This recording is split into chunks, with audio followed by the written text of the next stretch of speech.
Before we do, I'm gonna make sure that I can share. Yes, ma'am.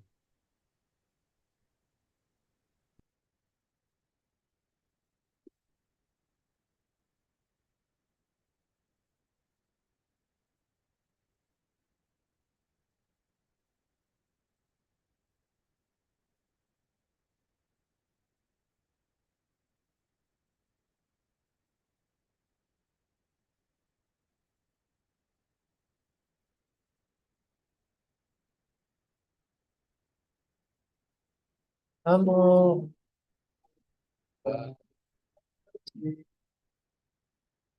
Vasudevaya. Om Namo Bhagavate Vasudevaya. Om Namo Bhagavate Vasudevaya.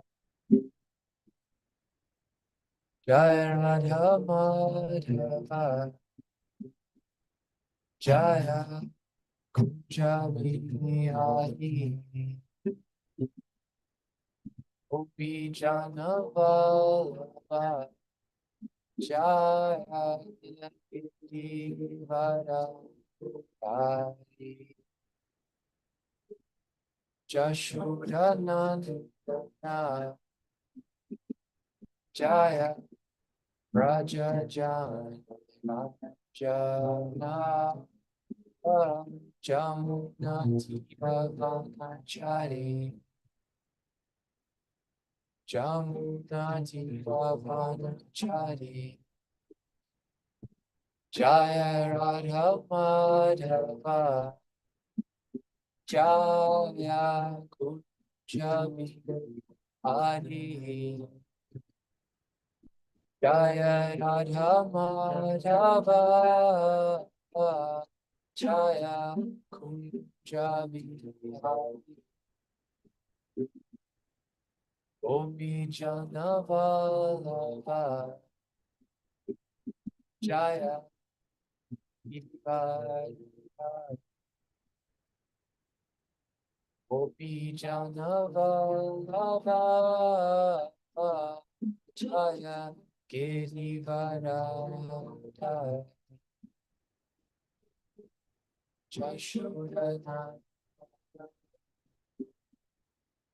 Jaya Jashodana Jaya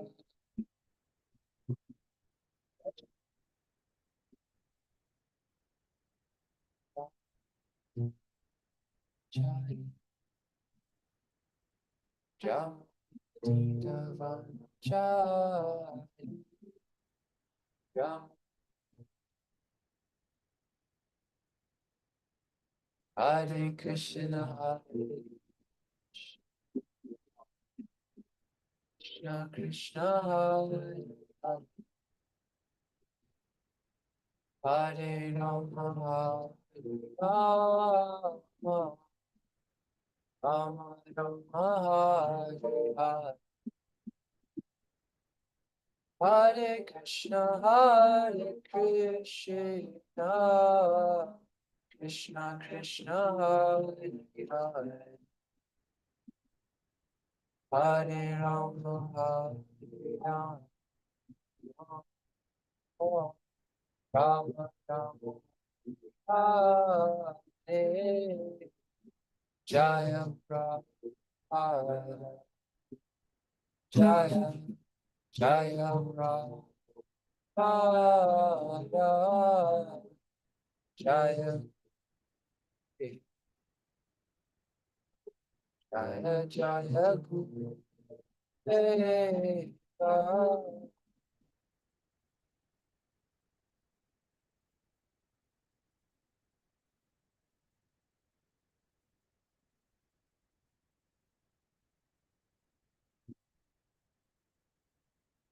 Hare Krishna, very dear devotees. We're gathered here today on the pre-eve of Kartik, depending on where you are, beginning in 2 days for us here in Alachua. And we're gathered around the fire, as it were, to read from the Srimad Bhagavatam, the first canto, Creation, chapter 15, the Pandavas retire timely, and we are on verse 24.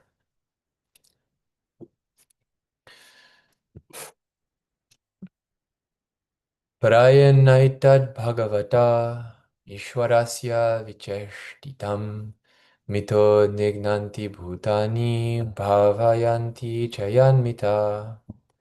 Prayanaittad Bhagavata Ishwarasya Vicheshtitam Mito Nignanti Bhutani Bhavayanti Chayanmita. If anyone would like to read, I'll be sharing it now. We should be seeing it. I can read. Thank you, Prabhu. प्रायेणैतद्भगवत ईश्वरस्य विचेष्टितं मिथो निघ्नन्ति भूतानि भावयन्ति च यन्मितः. Thank you, Prabhu. Hare Krishna, Prabhu. Hari Hari. प्रयेनैतद्भागवता ईश्वरस्य विचेषितं मितो निघ्नन्ति भूतानि भावयन्ति च यन्मिता. Hare Krishna, Prabhu. Hari Hari.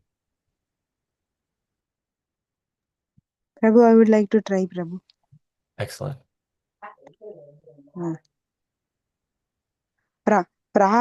प्रायन्नैताद् भगवता ईश्वरस्य विचेष्टितं मितो निघ्नन्ति भूतानि भावयन्ति च यन्मिता. Hare Krishna. Thank you Thank so you. much. Hari Hari.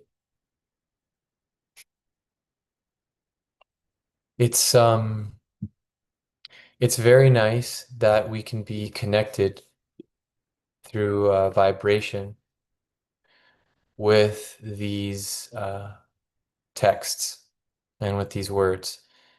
Right now, Arjuna is speaking, and sometimes individuals that live in the same house, as it were, have a hard time of getting on the same frequency or getting on the same page. I want to go to sleep at 8. Well, I want to sleep at 7:30. I want to stay up until midnight. I want to go to the bowling alley. I want to go to the forest. And so it's hard to get on the same page. But what we're doing right now, though it doesn't look like it, is we're harmonizing. We're connecting with Arjuna and something that he said a very long time ago.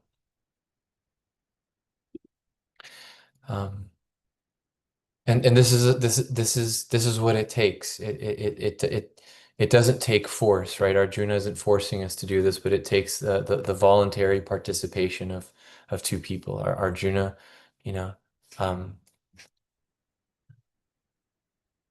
volunteered to reveal his mind to his brother, and we are voluntarily now connecting with that frequency. And so this is part of what's important about reading and harmonizing with what Krishna said, with what the devotees have said. So the word for words are prayena etat, it is almost by, bhagavataha, of the supreme, of the personality of Godhead, ishwarasya, of the Lord, viteshtitam, by the will of, mitaha, one another, nignanta, do kill, bhutani, the living beings, bhavayanti, as also protect, cha, also, yet, of whom, mitaha, one another.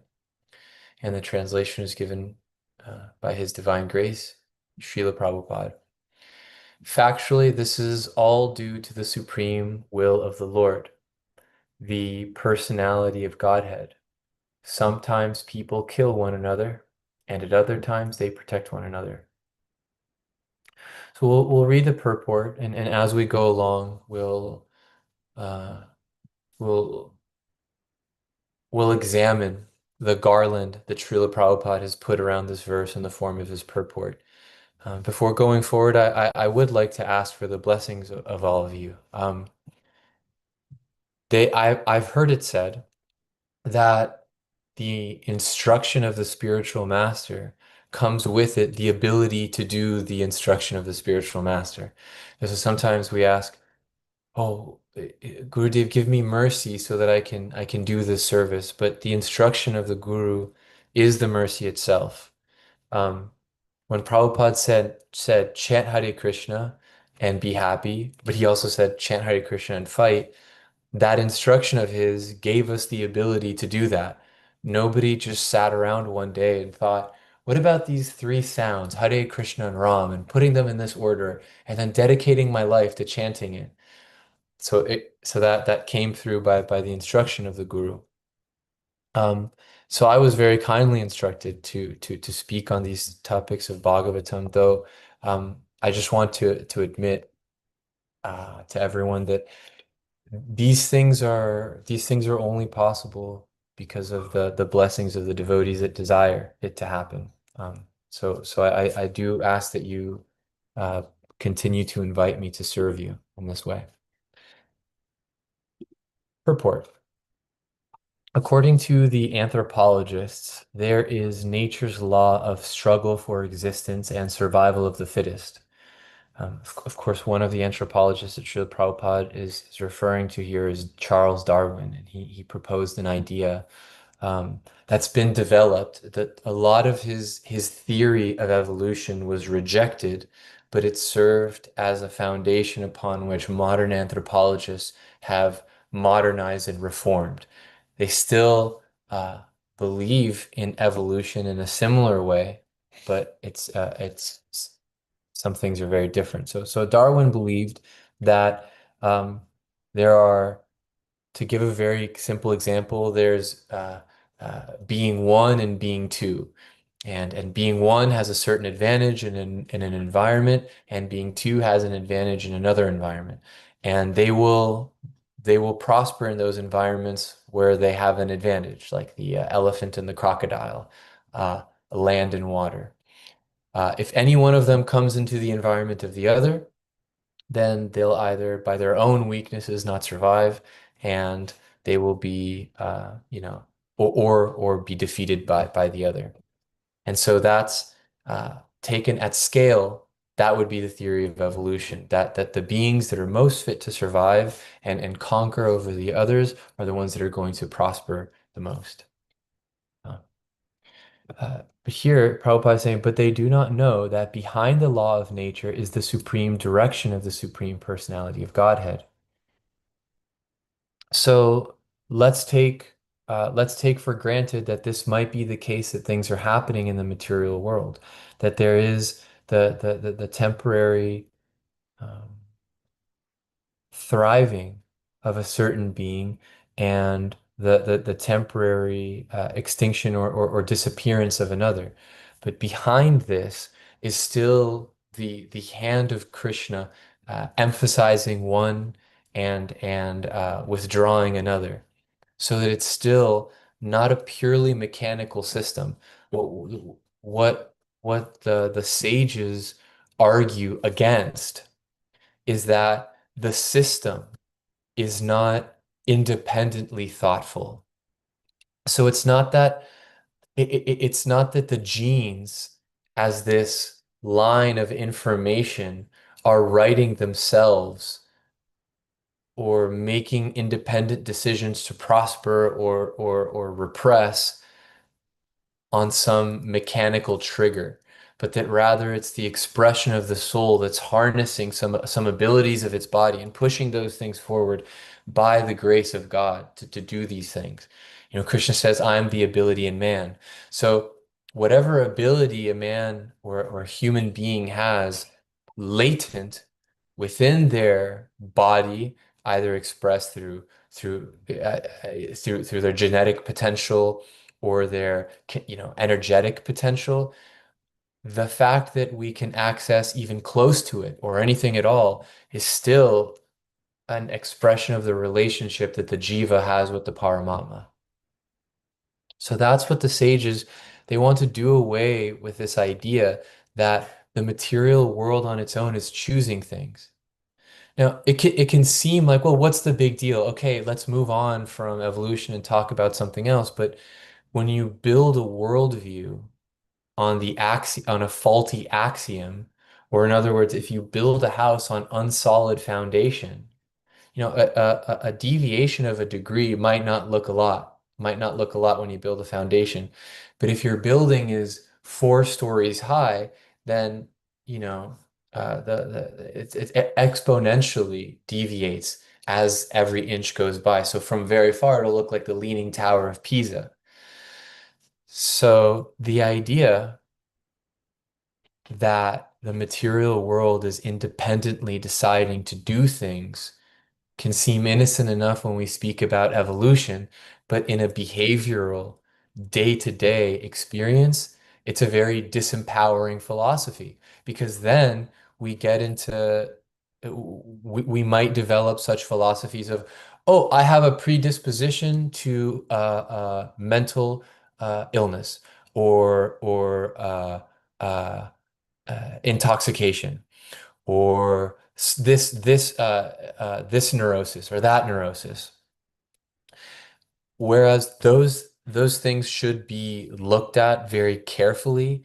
To surrender to our material condition is not what Krishna is recommending. He's recommending that we surrender to his spiritual direction and then let his capacity to interact with us through Paramatma internally, through the spiritual master externally, through the association of the Vaishnavas externally, and also internally by their instruction, and also by interacting with Krishna's world and our voluntary openness to his interaction. Let that determine what our limitations are, and not a very small cutout of the material world. So to go on, in the Bhagavad Gita, it is confirmed that the law of nature is executed under the direction of the Lord. Whenever there is peace in the world, it must be known that it is due to the goodwill of the Lord. And whenever there is upheaval in the world, it is also due to the supreme will of the Lord. Not a blade of grass moves without the will of the Lord. Whenever, therefore, there is disobedience in of the established rules enacted by the Lord, there is war between men and nations. The surest way to the path of peace, therefore, is dovetailing everything to the established rule of the Lord. The established rule is that whatever we do, whatever we eat, whatever we sacrifice, or whatever we give in charity must be done to the full satisfaction of the Lord. So we can, who in the audience would recognizes that verse or that sentence? The established rule is that whatever we do, whatever we eat, whatever we sacrifice, or whatever we give in charity must be done to the full satisfaction of the Lord. Yat karoshi, yat juhoshi, yat tasmasi. Well, thank you, Prabhu. It's wonderful how Prabhupada is always speaking. He's always supporting what he says, or rather, not supporting what he says, but he's always promoting the message of Krishna forward. But he's doing what he suggested that we do, which is that we put things in our own words. So this is that. No one should do anything, eat anything, or sacrifice anything, or give anything in charity against the will of the Lord.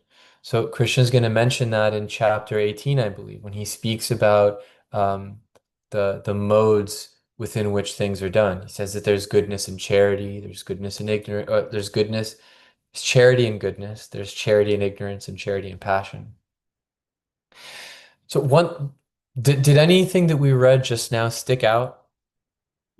There's something that stuck out to me, and I just wanna gauge in what we read. Therefore, beginning with whenever there is peace, it is due to the goodwill of the Lord, and whenever there's upheaval, it is due unto now.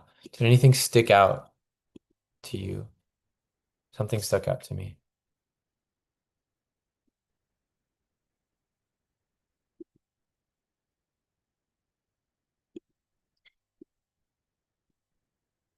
What stuck out to me is what in philosophy is called the problem of evil. So sometimes atheists or even sincere agnostics will ask if there is evil in the world, um, can't we take that as a sign of a lack of God's existence? If, as the spiritualists say, God is all good and God is all powerful and God is all knowing, then doesn't the existence of evil undermine one of those potencies? If he's all knowing, then he's letting evil happen, which means that he's not all good. If evil is or if evil's happening and he can't do anything, then he's not omnipotent. He can't stop it. Or evil is happening and he just doesn't think it's evil, so maybe then he's not omniscient, but it strikes at the heart of one of those. So what's the answer? What do y'all think? How can we solve this conundrum of the question of evil?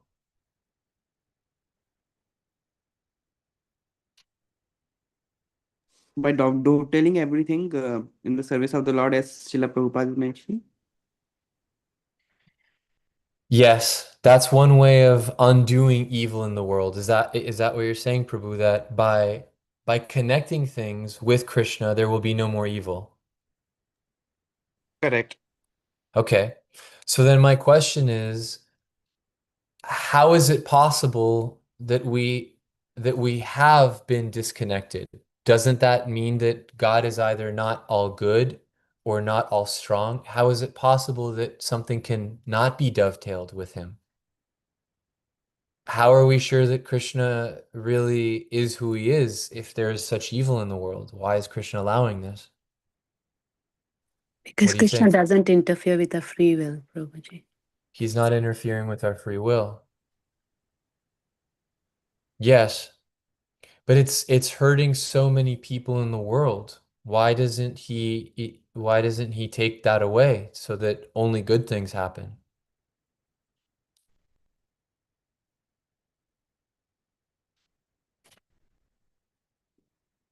What do y'all think?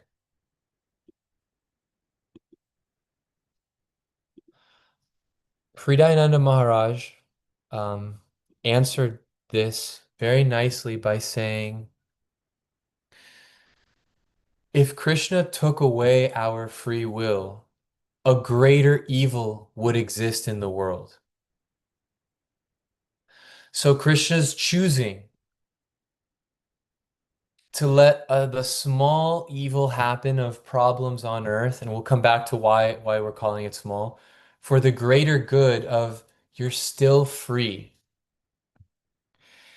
The whole world could be exactly the way Krishna wanted, and it could be automated the way that we're trying to do right now by creating artificial robots, but it would be more evil to not have a choice on what to do and not to be able to experience the joy of reciprocity with Krishna freely than if you just did everything that Krishna wanted whenever he wanted.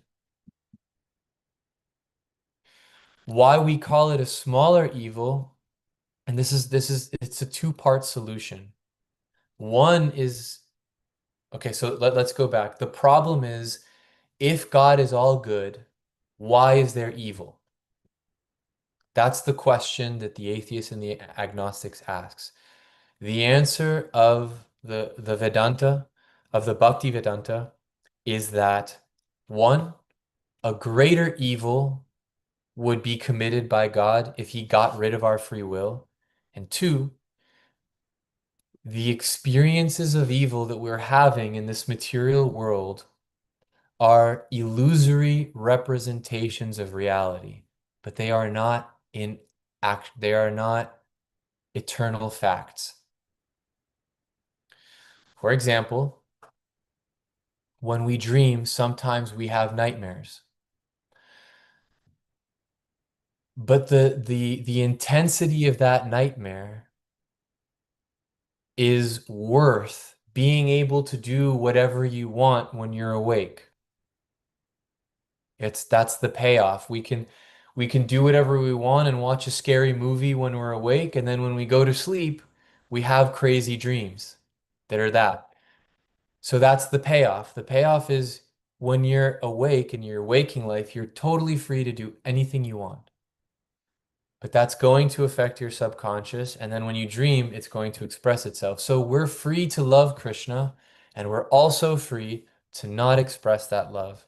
And what we're having now is a deep experience, a deep, deeply subconscious experience, meaning below consciousness or not fully blossomed consciousness of what life is like without loving Krishna. So that's a point that stuck out to me. It's just it's important to remember.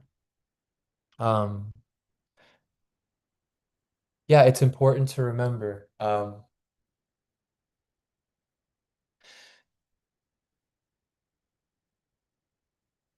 Krishna says that everyone follows his path in all respects and that he reciprocates with everyone.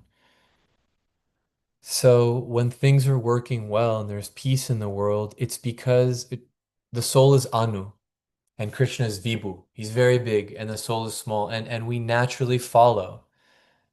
Um, when there's a big parade outside, our eyes follow. What are they doing? Or when there's an accident on the other side of the freeway, sometimes when we're driving, our eyes follow. And if people start doing a whole bunch of trends on TikTok or Instagram or even wearing a certain type of clothing, we'll follow. Oh, that's what everyone's doing. When the majority of the world was interested in the Industrial Revolution in a previous life, we probably voluntarily left our farms and gave up our land so that we can come into the big cities. And now that a glorious devotee of Krishna's has come to this earth to talk about who Krishna is, who the girl who loves him is, and what our relationship is with both of them, we're beginning to follow them too. So our position is always to follow. And in Vrindavan, uh, uh, where the three principal rasas of friendship, parental affection, and love exist, it's all built on the platform of Shanta ras, of peace, of just an acceptance of Krishna's reality. So when there's peace on earth, it's when we accept his reality, put simply. And if we fight that reality, we say, no, I should be the center of attention, or my problem is very significant and it's more important than my service right now. If we fight and argue with Krishna's reality, to the degree that we do that, we'll be unharmonized with how things are. So as long as you're on the seat in the roller coaster, you can go through a crazy experience, but you're still safe. But it's a very dangerous experience to be on a roller coaster without a seatbelt. Just be like, oh no, when we're doing the loop, I want to just go straight down. Or, when you do a sharp turn, just fly around. It's extremely dangerous. But if you're on a seatbelt, you can do very crazy things. Hridayananda Maharaj once said that. He said following Prabhupada was like walking on a tightrope above a canyon. He gave the example of who remembers the Roadrunner and Wile E. Coyote? We might be dating ourselves, but does anyone remember the Roadrunner and the Coyote? Sometimes the roadrunner would go off of a cliff and just beep, beep, go somewhere else really far, and the coyote would follow him off the cliff, and the coyote would be running and running, and then suddenly he would realize that he was above the air, and then he would fall. Sridharananda Maharaj said, as long as we didn't look down, we wouldn't fall. But it was actually crazy what Prabhupada was giving everyone the potency to do. So this is interesting because there's so much conflict happening in the world right now that we're seeing. There's actually always conflict in the world, but we're seeing a lot of it. Um, there's a lot of mixed information in the internet about whether or not this is something um,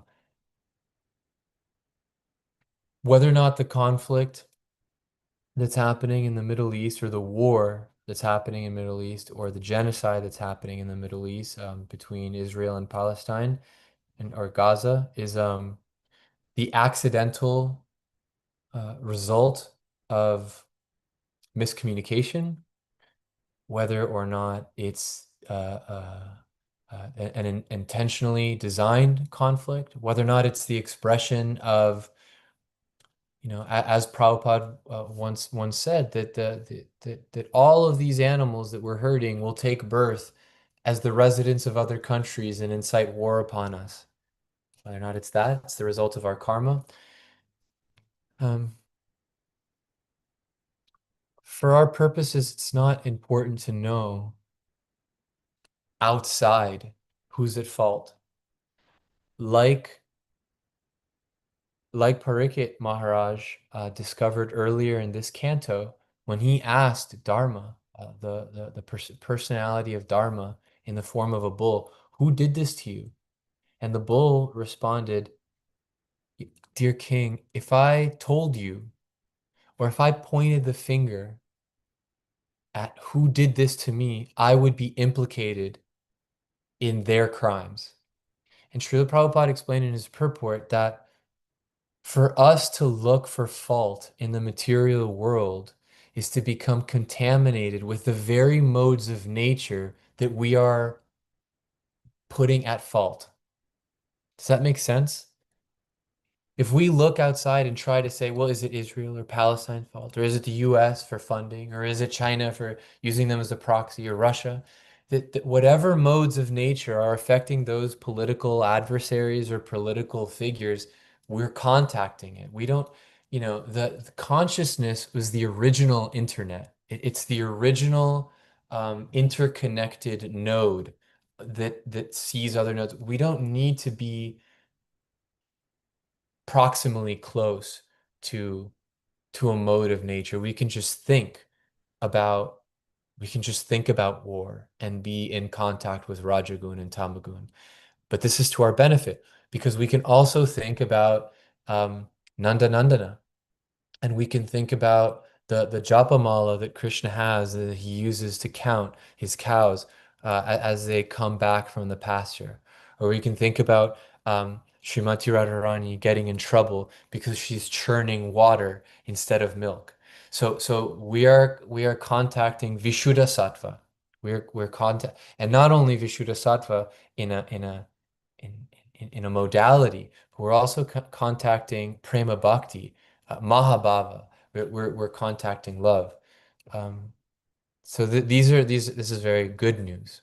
It's very good news. So we don't really, it's for our purposes, it's not important to think, oh, who's at fault and who started this. We're in the material world. All of us are part of this. We're all a part of this.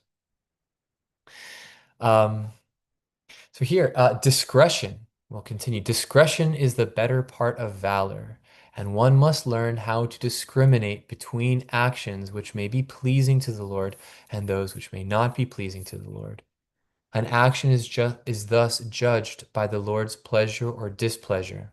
There is no room for personal whims. We must always be guided by the pleasure of the Lord. Such action is called yoga karmasu kaushalam, or actions performed which are linked with the Supreme Lord. This is the art of doing a thing perfectly. Jai Srila Prabhupada. Kaushalam means art. Yoga is connection, karmasu activity. Yoga karmasu kaushalam. This linking activity is the art of all is the art of all actions. Just so that I'm not, who else has ever tried to do a thing perfectly?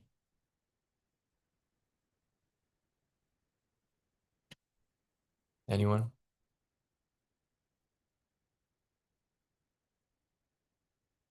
You Does said anyone? Hare Krishna Prabhu tried to do perfectly. Yeah, have you ever tried to do something perfectly or be perfect? Yeah. Do you have an example of something that you tried to do perfectly? Mm, so many instances, Prabhu. Um, if I'm trying some new dish for the first time, for that deity's pleasure, then I really want it to come. So many instances. That's a great example. A brand new dish.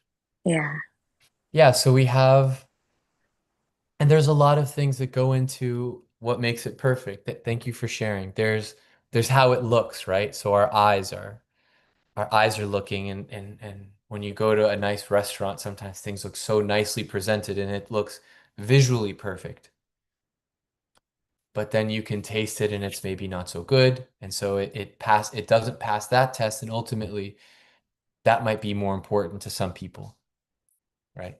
So then there's how something looks, there's how something tastes.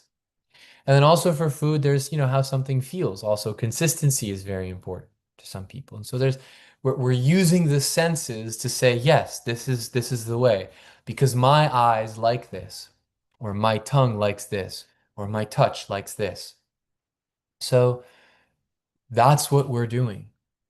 When generally our default is to measure what is perfect based on what is how do our senses feel about it.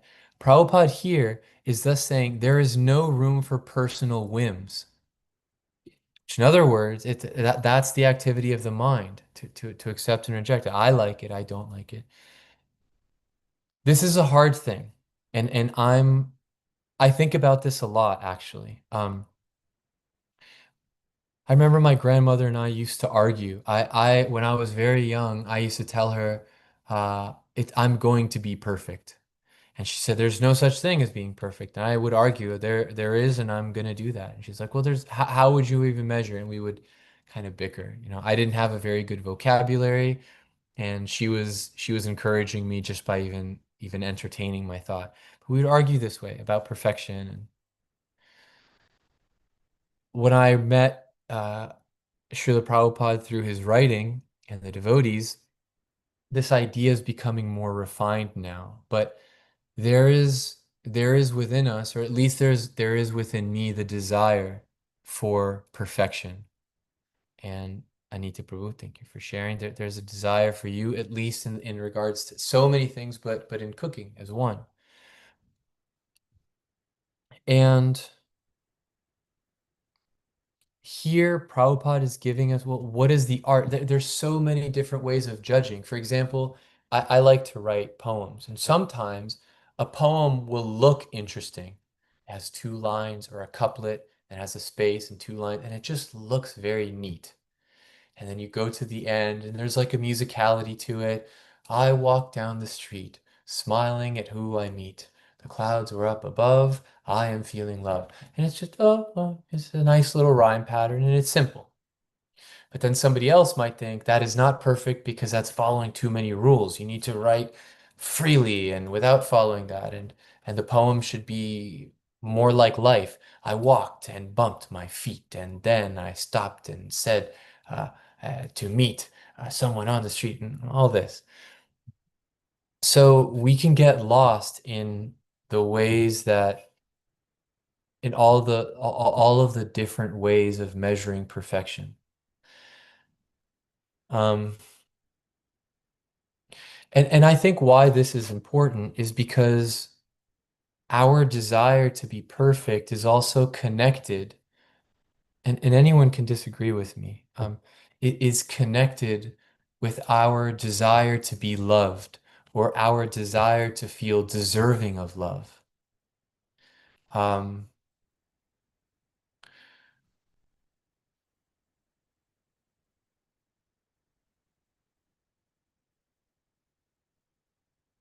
there's so much merit.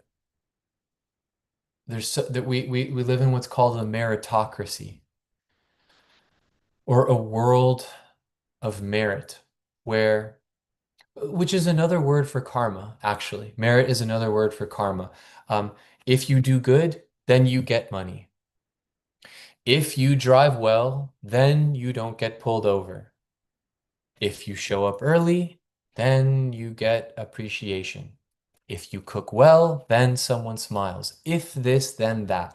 It's just merit. It's just karma. It's just action and reaction. And part of our, I suppose it's part of our ignorance, is that,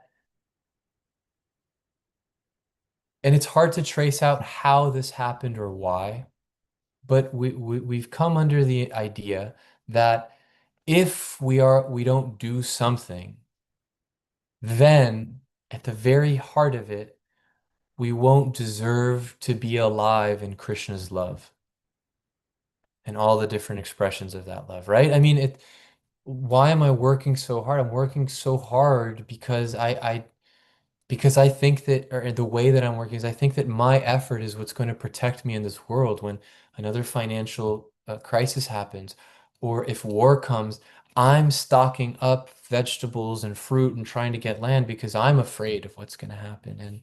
And and I want to fix things in the house because I want to be seen as a person that can protect someone else so that I can get love. I want love and I want appreciation. So I do things so that I can get that. Um,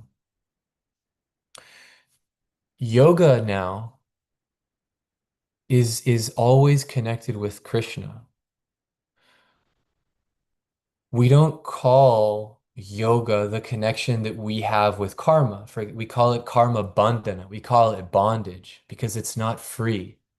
So the relationship we have with our mind is not called mana yoga.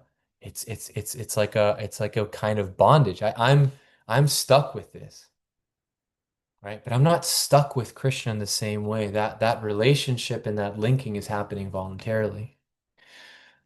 So we'll close up in these 5 minutes, but I just want to tie together this idea that we're under the impression that this is the only way to do things in the world. That the only way is that I don't have something, so I have to do something that I can do to get the thing that I don't have. What Krishna is saying in the Bhagavad Gita is that he's agreeing that there is a lot of things you don't have. But what he's chiseling away at, yes, you don't have the fruits of your action. Don't feel entitled to that. You also don't have all of this energy. That's my energy. Mama Maya Duratyaya. That's his energy. He's chiseling away at all these things we don't have. You don't have, unless you're a yogi, control over when you leave the planet. What you do have control over is the consciousness with which you do things. Manmana bhava mad bhakto. That's what he's saying. That's what you should do. Become my devotee. Manmana bhava mad bhakto. So yes, and he says, I am the strengthened man. So I don't have the strength to work on the garden on my own. I don't have the strength to go to work. I don't have the strength to put my hands in my japa bead and lift them up. Krishna is that ability. But I want to. I but now the reason why I do that should also be connected with the reason why I can do that. That is the cycle of sacrifice that Krishna's trying to talk to us about. That's where we get disconnected. Well, I'm so confused because I think that I have strength. And so this thing that I don't have, strength, I'm going to use to get another thing that I can never possess, which is the fruit. And then I think that that's going to create some transformation in my consciousness. Krishna's saying, no, don't start with the result. Start with the cause. The cause is your consciousness. Do that for me. You know, water the garden because I gave you water and I gave you seeds. And do that as an offering to me. Give that back to me. And let's just do this together. Let's just give each other back all of the things that are mine that I give to you and you give to me. Let's play hot potato forever. That's what Krishna is inviting us to do in the Bhagavad Gita. And that is what Prabhupada is saying is Krishna says, yoga karma su kaushalam. It's the art. And that is the art of doing a thing perfectly. So you see that, I mean, because you could say, oh, well, why didn't Prabhupada stay around for longer? His life was perfect. He was involved in politics and wanted justice in the world and saw in Mahatma Gandhi a leader. And he followed the trend of, oh, Gandhi's wearing khadi, we gotta wear khadi. This, you know, cottage industries, people doing things at home. And then when he met a guru, tat, pariprashnena, upadikshanti te jnanyas tattva darshina, he posed the question to him, well, shouldn't we first care about Gandhi's movement? Who's going to care about this spiritual revolution if we can't even control ourselves? And then Upadikshanti te jnanam, Bhakti Siddhanta Saraswati Thakur illuminated him with knowledge. He said, nothing else can wait. First, we must share spiritual knowledge. First comes the spiritual platform, and then all the material world will be arranged. And then what did Prabhupada do? He said, even though he didn't take initiation, he saw that moment as his accepting of his spiritual master, and he carried that instruction in his heart for his whole life, and he did everything he could. He accepted um, he accepted initiation. He wrote to his spiritual master. He would listen to him whenever he could.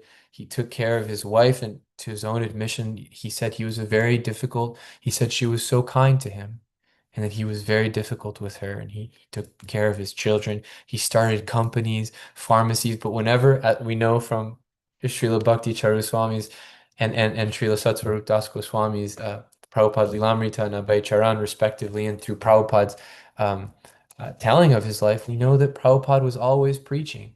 Yes, he was working and he was putting mixtures together, but everyone that came in his shop, he would talk to them about Krishna.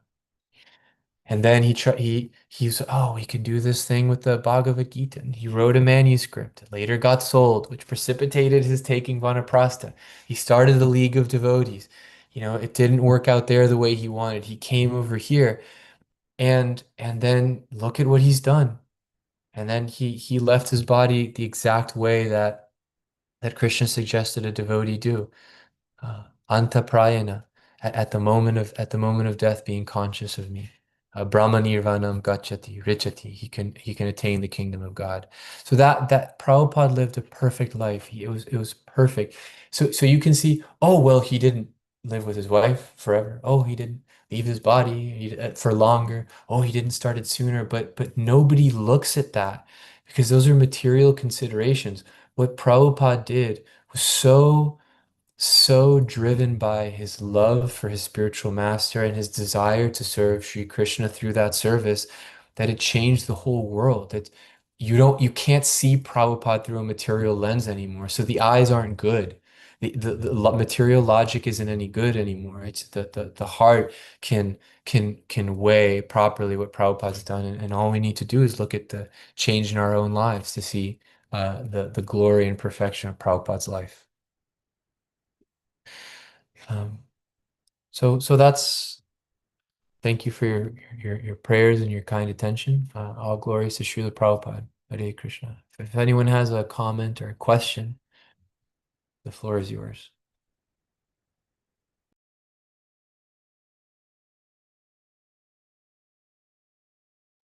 Hey Krishna Prabhu, I hope you can Hari hear Prabhu. me. Yes, I What a can hear you. wonderful class, Prabhu. Always look forward to your deep discussion. Very thoughtful and the biggest takeaway from today is that nothing you can control is things. Very powerful, very profound. Thank you for listening to meditate on it. Yeah. Prabhu, So I yes, Prabhu, please go. pardon, I actually couldn't hear you. All I heard was thank you, but I think it's Krishna protecting my humility by cutting out everything else. So I'm just glad that, yeah, thank you so much for your participation. I'm glad you got something. Can you hear me now, Prabhu? I can hear you now. Okay, sorry, Prabhu. So what I was trying to say was, one big key takeaway point from today was what you said was the one thing that you can control is the consciousness with which you do things, right? So that was very profound for me, and I would definitely like to meditate on that. And also, like how much I always look forward to your classes, Prabhu. I know you're not physically here with us, but still, thank you so much for doing this service for us. And you're still in Los Angeles, right, Prabhu? Actually, my dear good wife and I moved to Alachua, Florida now. Oh, Jai. Okay. Yes. Very bold. Okay. Yeah. Wonderful. Okay, Jai. Looking forward to when we can visit you all. Congratulations, Prabhu. Yeah, definitely. That would Thank be you. wonderful. Thank you so much, Prabhu. Hare Krishna. Hare Krishna. Hare Krishna, Dhanraj Prabhu. Thank you for the wonderful and insightful class. As Anita Mataji said, I truly appreciate you taking time to speak with us, especially considering that you are 3 hours ahead of our time zone. But thanks for taking time. Personally, there are many valuable takeaways from this session. I can say, particularly when you started your class with the instruction of the spiritual master themselves at the Lord's mercy. That really connected well. And you quoted Srila Prabhupada's chant and be happy as a guiding instruction. That was so nice. And in fact, like you posed many wonderful, thoughtful questions, especially on the discussion of the problem of evil was thought-provoking, and I really like the point you emphasized towards the end where start with the cause and not with the result, and do everything as an offering to Krishna. That is so nice, Prabhu. And he also beautifully quoted many verses from Bhagavad Gita, which is related to the today's verse, and as well as the topic what you various topics you brought in. Thank you very much, Prabhu. It added a lot of depth to the session and your class. Thank you very much. Looking forward for your association. It's been a while. You haven't visited Portland, I guess. I'm looking forward if you give us a chance to serve you when you're here to Portland. Thank you very much, Prabhu. Hare Krishna, Prabhuji. Thank you. As you can see, I am a product of your mercy. If you keep praying for me, I'm sure that I'll be there soon, so we can take your association.